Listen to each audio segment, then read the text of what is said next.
तरफ असदुद्दीन ओवैसी मुसलमानों के रहनुमा बनकर 24 के चुनाव में बाजी अपने पक्ष में करने की पूरी कोशिश कर रहे हैं। दूसरी तरफ है बीजेपी की उम्मीदवार माधवी लता। सधे हुए अंदाज में ओवैसी को कड़ी टक्कर देती हुई दिखाई दे रही है माधवी लता, और इसी बीच उनके खिलाफ एक एफआईआर दर्ज हो गई है। उन पर कांग्रेस ने कुछ आरोप लगाए हैं। क्या आरोप है माधवी लता पर, और इससे चुनावी मैदान में क्या उन पर कोई असर होगा, उनके चुनावी नतीजे पर कोई असर होगा या नहीं, जानने के लिए देखिए एक खास रिपोर्ट।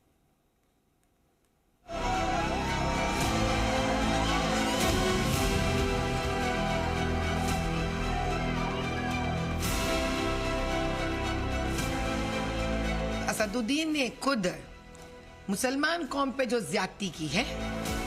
हैदराबाद से बीजेपी उम्मीदवार माधवी लता एआईएमआईएम अध्यक्ष असदुद्दीन ओवैसी को लगातार ललकार रही हैं, और ओवैसी भी खुलकर माधवी लता के खिलाफ मोर्चा खोले हुए हैं। इस बीच माधवी लता के खिलाफ कांग्रेस की शिकायत पर एफआईआर दर्ज हुई है। माधवी लता और जी किशन रेड्डी समेत बीजेपी के कई नेताओं के खिलाफ ये एफआईआर दर्ज हुई है। आरोप यह है कि बीजेपी की चुनावी मंच पर बच्चे नजर आए। दोनों के हाथ में बीजेपी का बैनर था। दोनों बच्चे बीजेपी के लिए नारे भी लगा रहे थे। बच्चों का चुनावी रैली में उपयोग करने के लिए आचार संहिता का कथित उल्लंघन करने का मामला दर्ज किया गया है। अब इस मामले में खुद माधवी लता ने कड़ी प्रतिक्रिया दी है। कांग्रेस एक कठपुतली को रखी भाई। अभी कठपुतली तो बाहर नहीं फिर सकता। जब कठपुतली बाहर नहीं फिर सकता, जब खुद के कोई प्यार करने वाले नहीं है, जब एक कठपुतली को खुद के कोई लोग नहीं है, तो क्या करते घर में बैठे बैठे एसी रूम में ये वीडियो निकालो, वो वीडियो निकालो, एडिटिंग करो, मार्फिंग करो, इसके ऊपर केस डालो, उसके ऊपर केस डालो। इससे ज्यादा क्या कर सकते वो लोग। लोगों के बीच में जाएंगे, लोगों के तकलीफ समझेंगे, लोगों के तकलीफों के लिए कोई हल निकालने की इरादा है तो बात अलग होती थी। इनका तो वो इरादा है ही नहीं है। माधवी लता ने राहुल गांधी पर प्रहार करते हुए कहा कि वो खुद भी बच्चों को प्रचार में ले जाते हैं। खुद का राहुल गांधी क्या कर रहे थे जब डीसीएम में बच्चे को बाजू बिठा के जा रहे थे? देखिए आप आज सुबह पूरा आ रहा ना मीडिया में, बच्चे को बाजू बिठा के लेके जा रहे थे। दरअसल हैदराबाद पुलिस ने ये केस तेलंगाना प्रदेश कांग्रेस कमेटी के उपाध्यक्ष निरंजन रेड्डी की शिकायत पर दर्ज किया है। निरंजन रेड्डी ने दावा किया था कि 1 मई को लाल दरवाजा से सुधा टॉकीज तक बीजेपी की रैली में माधवी लता समेत बीजेपी नेताओं ने हिस्सा लिया था। उन्होंने अपनी शिकायत के साथ मंच और उस पर मौजूद बच्चों की फोटो को बतौर सबूत पुलिस को सौंपा है।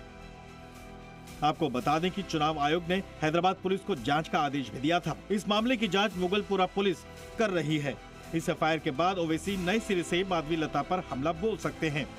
वैसे दोनों के बीच जुबानी जंग जारी है।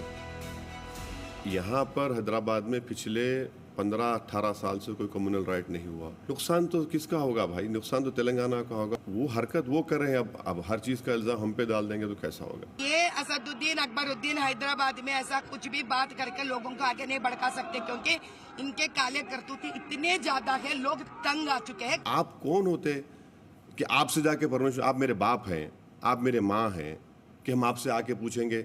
अब कल आप बोलेंगे आप वहां पर नहीं बैठना चाहिए। वो जो उत्तराखंड का मॉडल है बड़ा खतरनाक मॉडल है। बताइए कौन से योजना पर हिंदू मुसलमान लिखा हुआ है? 2 टर्म से प्रधानमंत्री सबको साथ लेके निकल रहे हैं। अरे असदुद्दीन अकबरुद्दीन जैसे लोगों को तो मुंह बंद करवा देना चाहिए। अब आपको बताते हैं कि चुनाव आयोग की गाइडलाइंस हैं क्या।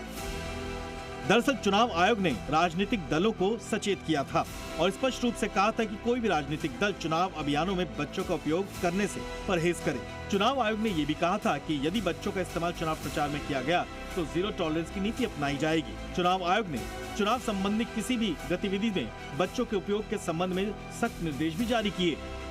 अब देखना यह है कि आगे इस पर और क्या कार्रवाई होती है। ब्यूरो रिपोर्ट, जी मीडिया।